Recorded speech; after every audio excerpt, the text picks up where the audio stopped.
G'day viewers and welcome to the latest episode of PB's Retro Restorations. This week we're going to be making over this BMC mini police van, which Corgi manufactured from 1964 to 1969.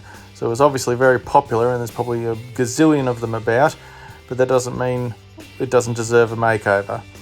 Now, as you can see from these pictures, it originally came in a box with a policeman and a police dog. I did find reproductions of them on the internet, but on top of being very expensive, they also look nothing like the originals, so I've decided that we can do without them. What we can't do without is replacing the back doors, the tyres, the aerial. I'm not sure what we'll do there, and something is rattling around inside the driver's compartment, so let's get it apart and see what we're dealing with.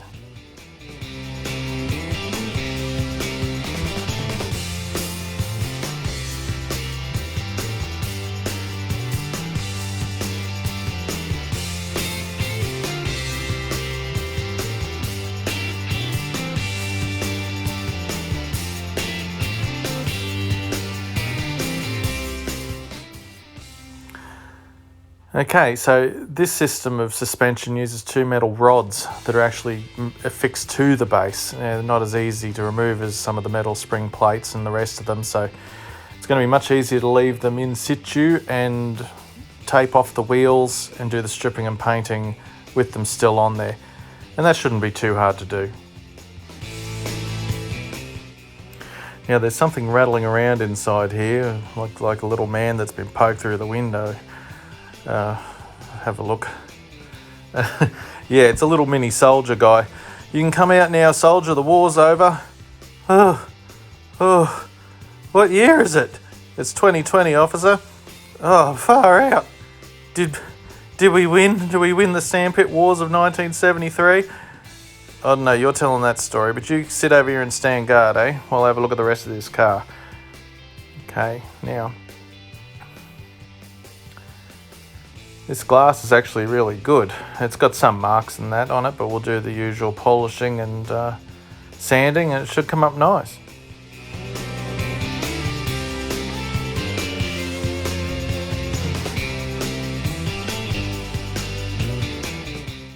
Now the aerial will just fall out now. As you can see, it's been snapped off or bitten off. Might be able to heat it up and stretch it out. I might give that a go. Otherwise I'll have to make a new one. Again, I couldn't find a reproduction one online, so we'll see how that goes. Okay, now regular viewers will notice this scene again. I've recycled it from the last video. I'm using it in this video and I'll probably use it again in the next one. As you can see, there's a couple other projects I haven't released the videos of yet because I hate paint stripping and I try and get them all done at once. Now, with some types of paint, or sometimes it seems to be the type of colour, you can have a fight or it just falls off. And as you can see, before I even start brushing this one, the paint just fell off these two, which is good. It makes it easy. So we're just going to give them the usual wire wheel clean up and buff and go from there.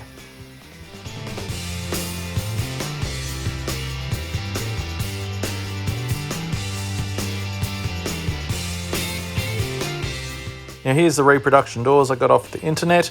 They're a bit ordinary, they got a lot of flash, they need a lot of cleanup. They're thin, I'm sure they're half as thick as they should be. They flop about a bit when they're in, but you have to work with what you got. I don't like to try and remove the jeweled headlights, so I put a little bit of blue tack over them. That keeps the paint off them, keeps them shiny, and it works for me. Now we just lay the primer on and then we'll get to spraying that colour.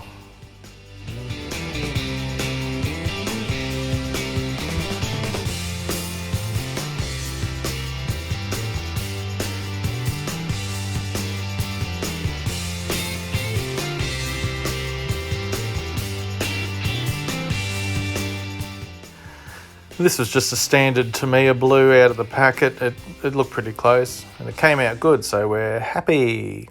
Smiley face. Now I've got my little parcel from Recover Toy today. I've got the tyres and the replacement decals. Now I wish I'd been able to get the rear doors from Recover Toy. I had to get them from overseas and they weren't of the same quality that Recover Toy stuff is. But you've got to as I said, you've got to work with what you got.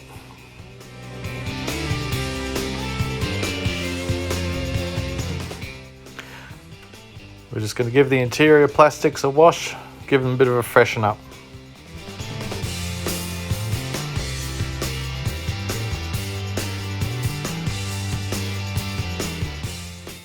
Let's pull this blue tack off. Voila! Shiny jeweled headlights. Now we're going to put these decals back on. These decals worked really good, and it was easier than trying to make my own again. Huh.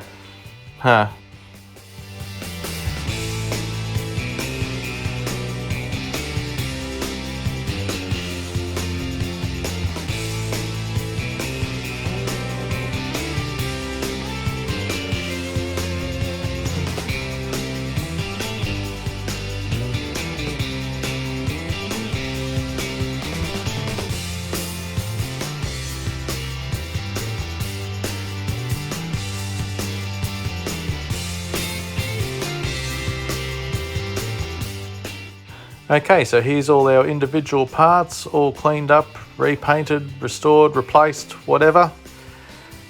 And it's just got to put it back together now.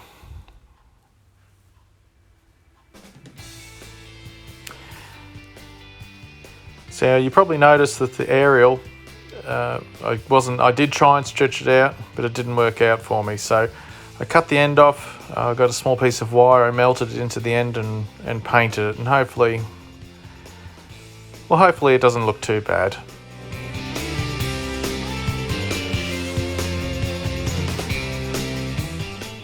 Now refitting those rear doors, geez, that was a pain in the butt.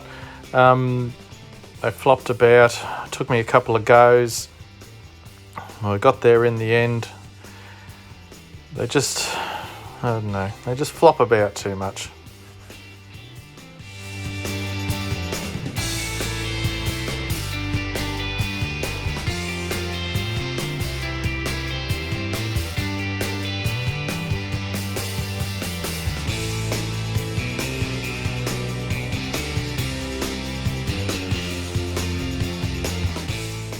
So here's what we started with. It wasn't really in that bad a condition. I mean, you probably could just put a set of tyres on it and give it a clean. It would have been okay, but it's still, once it gets to this sort of stage, well, you might as well give it a makeover. And it needed those new doors, and you'd have to paint the doors, and then they wouldn't have matched. So you better just give it a complete makeover, which is what we did.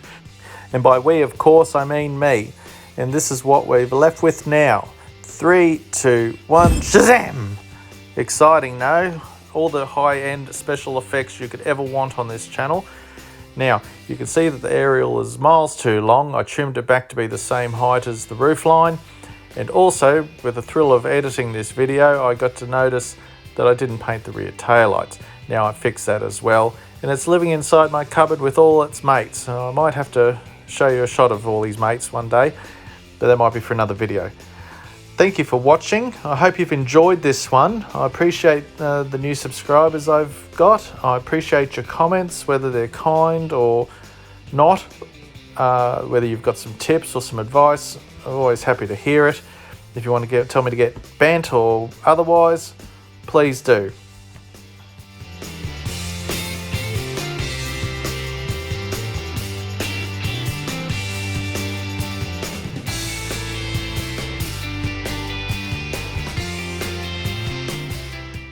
Once again, thanks for watching, and I hope to see you next time on the next episode of PB's Retro Restorations. Do-do-do-do-do-do.